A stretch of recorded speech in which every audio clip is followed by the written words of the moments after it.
Hello everyone, ఎలా ఉన్నారు? నేను మీ Archana. Welcome to my channel. మన కిచెన్ అర్చస్ రెసిపీస్కి easy and new traditional recipes కోసం మన ఛానల్ని లైక్ చేయండి, షేర్ చేయండి.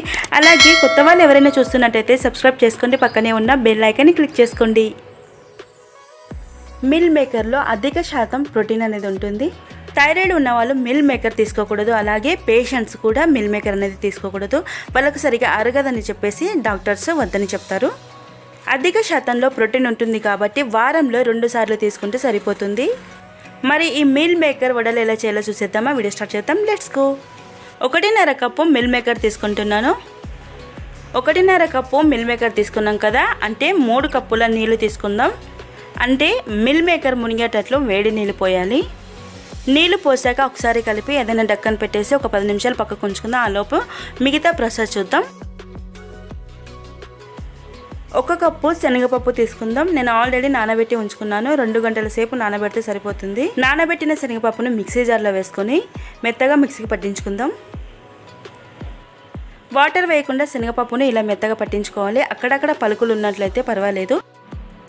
ఈ శనగపప్పు మిశ్రమాన్ని ఒక మిక్సింగ్ బౌల్లోకి తీసుకొని పక్కకు ఉంచుకుందాం. 10 నిమిషాల తర్వాత మిల్ మేకర్ చూడండి, చాలా బాగా నానున్నాయి కదా. మిల్ మేకర్లో వేడి నీళ్ళు వేసి నానబెట్టుకున్నాం కదా, వేడిగా ఉంటుంది కాబట్టి కూల్ వాటర్ వేసేసి 2-3 సార్లు శుభ్రంగా వాష్ చేసి నీళ్ళు వంపేయాలి. మిల్ మేకర్లో వాటర్ లేకుండా ఇలా పిండేసుకొని చిన్న మిక్సీ జార్లో వేసుకోండి. పెద్ద మిక్సీ జార్లో వేసుకుంటే సరిగా మెదగదన్న సంగతి గుర్తుంచుకోండి. సో చిన్న మిక్సీ జార్లో వేసుకొని ఈ విధంగా మిక్సీకి వేసేసుకోండి. వేసేసుకున్న తర్వాత ఒక బౌల్లో ట్రాన్స్ఫర్ చేసుకోండి. మిగిలినవి కూడా ఈ విధంగానే మిక్సీకి పట్టించుకొని పక్కకు ఉంచుకుందాం.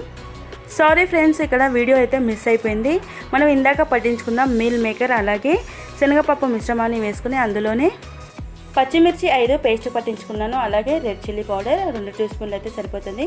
మీకు కారం ఎంత తినగలిగితే అంత వేసుకోండి. అలాగే జీలకర్ర 1/2 టీ స్పూన్, వాము 1/4 టీ స్పూన్, కరివేపాకు సన్నగా తరిగినది వేసుకోండి. టేస్ట్ చాలా బాగా వస్తుంది.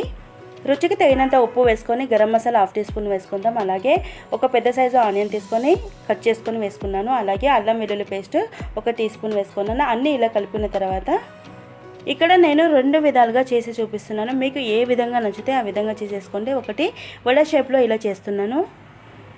నా దగ్గర వుడెన్ స్పూన్స్ ఇంట్లో ఉన్నాయి కాబట్టి నేను ఇలా కట్ చేసి పెట్టుకున్నాను సన్నగా. మీకు కావాల్సిన సైజులో మిశ్రమం తీసేసుకొని ఈ స్టిక్ని ఇలా పెట్టేసి ఇలా ప్రెస్ చేస్తూ చుట్టేసుకోవాలి. మీకు రెండిట్లో ఏది నచ్చితే ఆ విధంగా చేసేసుకొని పక్కన ఉంచుకోండి. ఏదైనా కడాయి హీట్ చేసుకొని కొంచెం ఆయిల్ వేసుకొని కడాయిలో ఎన్ని పడితే అన్నీ అడ్జస్ట్ చేసుకొని పెట్టేసుకోండి. అన్నీ ఇలా పెట్టేసుకున్న తర్వాత మంటను తగ్గించి మీడియం ఫ్లేమ్లోనే కుక్ చేసుకోవాలి. వడ షేప్ ఉన్నది ఒకవైపు 2 మినిట్స్ ఫ్రై చేసి మరోవైపు తిప్పేసుకుని 2 మినిట్స్ ఫ్రై చేసుకుంటే సరిపోతుంది. స్టిక్తో చేసుకున్నవైతే అన్ని వైపులో కూడా తిప్పుతూ ఫ్రై చేసుకోవాలి. తక్కువ ఆయిల్తో ఫ్రై చేసుకోవాలంటే ఇలా ఫ్రై చేసుకోండి. అన్నీ వేగిన తర్వాత డిష్ అవుట్ చేసుకుందాం. ఇలా కాకుండా పూర్తిగా డీప్ ఫ్రై చేసుకునే అనుకునే వాళ్ళు కొంచెం ఆయిల్ వేసేసుకొని హీట్ అయిన తర్వాత అన్నీ ఇలా వేసేసుకోండి. మంటను తగ్గించి మీడియం ఫ్లేమ్లోనే డీప్ ఫ్రై చేసుకోవాలి, లేదంటే లోపల వరకు ఉడకవన్న సంగతి గుర్తుంచుకోవాలి. 2 వైపులా కూడా బాగా వేగిన తర్వాత డిష్ అవుట్ చేసుకుందాం. మరి ఈ స్నాక్ మీకు నచ్చితే ఒక లైక్ చేయండి, షేర్ చేయండి. అలాగే కొత్త వాళ్ళు ఎవరైనా చూస్తున్నట్టయితే సబ్స్క్రైబ్ చేసుకోండి, పక్కనే ఉన్న బెల్ ఐకాన్ని క్లిక్ చేసుకోండి. సో ఇవాళ రెసిపీ మీకు నచ్చిందని అనుకుంటున్నాను. మరో మంచి రెసిపీతో మళ్ళీ కలుద్దాం. అంతవరకు bye and take care, be cool, stay happy.